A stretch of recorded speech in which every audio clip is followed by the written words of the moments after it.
Yeah.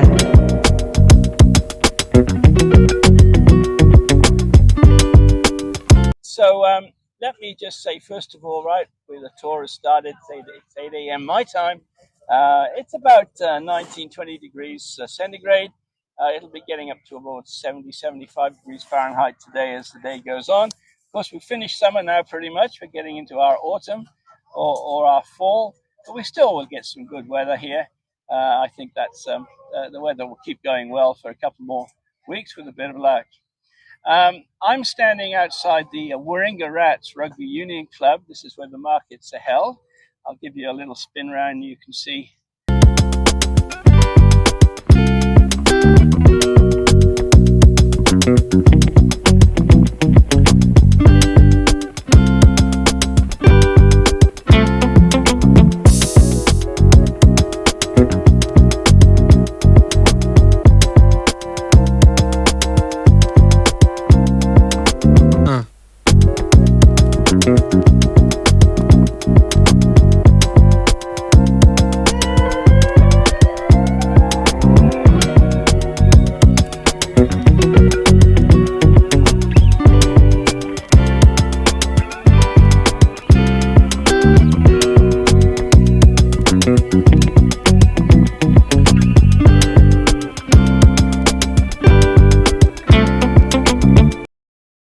Now, this is Kath and Simone. Yeah. And would you tell us a little bit about you? There's their stall. Yeah. How about that? And you can come around here for a second in this amazing market. Come, Kath. And we can, it kind of says it here what we are. We're the Women's Resilience Centre. And really this entity was set up as a gift out of COVID, really. We recognise there's a terrible gap between crisis care and rehabilitation and women stepping forward beyond. So the Women's Resilience Centre is a centre to provide long-term support, a community of love to wrap our arms around women who are stepping out of deep loss, trauma or domestic abuse. And we provide capability programs, mentoring, survivor to thriver, so that women that have been in that place once before can provide the support from their own lived experience. And also we have employability programs and trauma recovery programs. So that's what we're about. They're listening to you and they're sending you hearts. Oh, right? I love it. Right. I love it. Yeah. Isn't it amazing? There you are. There you are. Can you see them on there? On there. Oh, wow. Hey, that's fantastic. Yeah. And you can go to www.womensresiliencecentre.com.au because we have online programs where women around the world are participating. One's called Caring Conversations. So if you would be interested in having a look at that program, please, they're free. Every program's free. And what we do here is raise money at the markets so that we can fund the programs and fund the incredible facilitators. All right. Simone, you got anything to add? Kathy, I beg your pardon. Kathy, you got anything to add? And also we're doing some lovely events for the centre as well to bring some joy to the community around. So this year we've got quite a few things lined up, and so follow us on the socials and you'll be able to see us and what we're doing. Women's Resilience Centre. And we've done a deal, Simone and Kath. I'm going to put a link to their site on Pittwater Playground, which you all know. That's my site. Yes. And they're going to put a link to Heygo on their site because it would be wonderful for a lot of you people. We can follow each other. I've got a question here from Robert. Mail. Yay. Please ask, have they experienced these bad things themselves? Good question. Well, yes, I think I can say yes, definitely. Yes. I've experienced trauma in my life.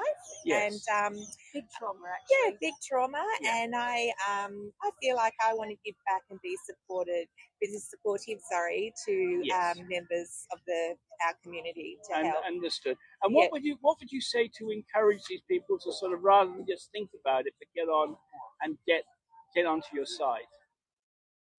Yeah, what was that? What would you say, the one thing you'd say to really encourage them to look for your site and follow it and join it?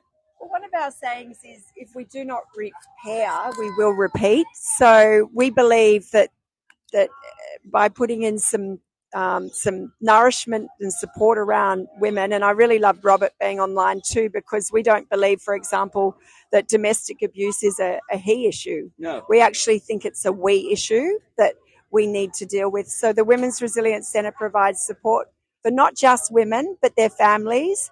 And we've partnered with men's groups. We have fantastic men's groups that we work with so that the sons and the fathers and the husbands can also go and work on that trauma, because often trauma starts usually as a little child and then you carry it with you. So we believe if we can work on that, let that go so that we can all live the most positive lives that we possibly can. Excellent. And Kirsten here in Maryland is saying, important to give them hope and to know there's a way out forward.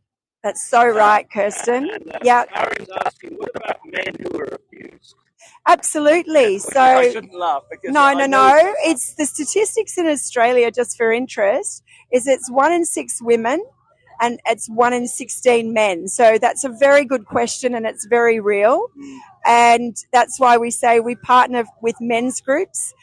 There's some in the Northern Beaches. There's some fantastic men's groups. One's called Mentoring Men, and that's a fabulous organisation. And there's many more. Gus Wall, some fabulous men. In fact, we've got quite a few men involved in our centre that are supporting us with raising funds as well. All right. Okay. Now, thank you very much for that. I'm going to put a link to the site. I've got their cards. I'm going to put a link to this site on Bitwater Playground, and you'll be able to go along and have a better look at what it's all about. Yeah. All right? www.womensresiliencecentre.com.au. Thank you. No.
Yes, tell us where we are, Rod. We're now at North Narrabeen. We're both normally Manly residents, Yes. but we've moved up to North Narrabeen here because we have what you call ocean pools. Yes. These ocean pools were created just after the war to create employment for returned servicemen.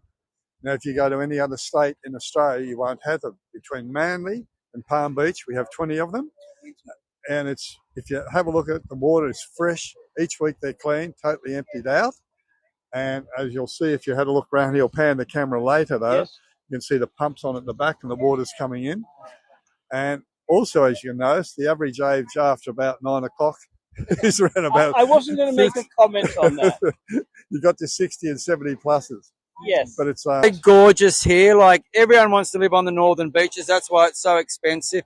And I'm born and bred here, as my friend here is. Yeah. But I'll be gone soon when Mum passes. We'll be going back to the bush. But it is so beautiful, the northern beaches. On a day like today, water's crystal clear. We're very blessed. Indeed.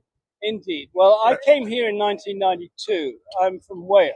Oh, Right. wow. And my company brought me here for 3 years. Yes. And then after 5 years, they called me in and said, "We've got your next appointment." I said, "All right, where do you want me to go?" At the time, we were living in a house looking down on Bilgola Beach. Oh, beautiful. And they called me in and they said, "We want you to move to Beijing." And I said, "I'll think about it." And I got home and I sat my family down and I said, "They want us to move to Beijing." And my son, who was 15 by then, looked at me and said, "What's the surf like in Beijing, Dad?" And I said, "It's not very good, mate." And he said, "Well, we're not going." And I said, "No, I don't really want to go either." So we've been here ever since. And look, there's lots of beautiful places to live around the world, definitely. But this is one of them. This is one of And them. I'm very mate. privileged to live here. Yeah, we live in a great world, great country, and I'm Yes. sure a great world. I haven't really travelled much, but No. yeah, we just got to keep it good, don't How we? warm's the water, Rod? Well, it's What's it? today, believe it or not, it's normally around the 20 mark, but today it's 24. So it's, 24. which is a bit too warm. You want it to be around about 20 to get the nice feeling from it. You know, it's Excellent. They're and- asking me questions to ask you. So yeah, that's and the they're other all thing is loving as well, what you you can say. let them know. I was actually born in Mount Isa, and I'll never forget a mother picking us up and saying, "We're moving out of this town." Mount Isa is a very hot town. Mount Isa is a mining town. That's for those of right. you who So don't know it. along the coast, A yeah. long way away. Yeah, yeah. So I've lived in each state, and the other one after this that I've been living in would be Western Australia now, Okay. because All Western right. Australia is beautiful. All right. Robert and Andrew, thank you so Thanks much. so Have a much. wonderful day. Appreciate your company. They are waving and saying thank you. There you go. There's two great guys, two great Aussie guys, Rod and Andrew. Thank you very much.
Well, my next tour is next Wednesday, but it's not really a tour because I'm going to be sitting on the back deck in my house introducing you to the birds in my garden. The parrots, the lorikeets, the tailor birds, the butcher birds, sorry, the kookaburras, the sulphur-crested cockatoos, and we may get a couple of king parrots down as well if we're lucky. Now, of course, you never know with wildlife. You never know. I haven't done it for a few months, and not the tour anyway, because it's been too hot, and the birds don't really fly in the middle of the day. They're up very, very early, and then they go back and they shelter. But it's getting cooler now, so I think there's more chance. They certainly have been around the last few days. All of them. The only ones I haven't seen recently are the butcher birds, but I've seen plenty of lorikeets and kookaburras and cockatoos, and they'll be around hopefully next Wednesday when I do my birds in my backyard tour. But I've got a few new tours coming up as well. Now we're getting into autumn, places getting a bit quieter out there. We're going to go to Taronga Zoo. Somebody has asked me, could we go to the zoo? I think we were on the ferry coming back from Sydney one day, and they said, can we do a tour of the zoo? Well, I've got two tours organised. One in the morning, my time, which would be late afternoon in the US, Canada, and late in the evening, UK, Europe. That'll still be a good time. And we're going to be watching the bird show that they have every day at Tauranga Zoo. It's quite spectacular. Its setting is right in front of the Opera House and the Harbour Bridge. So that'll be the. Plus, we'll go and look at other parts of the zoo as well. But that'll be the main feature of the tour, the bird show. And then in the afternoon, which sadly will be too late for the Europeans, unless they really want to stay up late, we're going to go and see the koalas. I thought that's what you'd like. We'll see the koalas and do the koala tour in the afternoon, which would be late in the evening in the States and middle of the night in the UK and Europe. But, well, you know, wake up for it. Set your alarm clock and wake up for a couple of hours. Also, another new tour that I have scheduled now is we're going to the barracks in Sydney, which is where the convicts were held when they first came to Australia. It's an absolutely incredible building, very, very impressive looking building, and we'll be able to go inside. It has been restored recently, done a lot more work on it, and we'll be able to see and learn about the convicts, how they lived, how they were held in the barracks, where they lived, images, pictures, all sorts of lovely things to see at the barracks in Sydney. So that's a great tour coming up. And also, I'm going to be taking you back on the tram. We're going to have another look at the QVB. That's the Queen Victoria building, which is the old markets that were near Sydney. That'll be another tour. You'll see them all on my schedule. Please sign up for them. This should be a lot of fun. It should be very interesting. And it'd be nice to have you along. All right.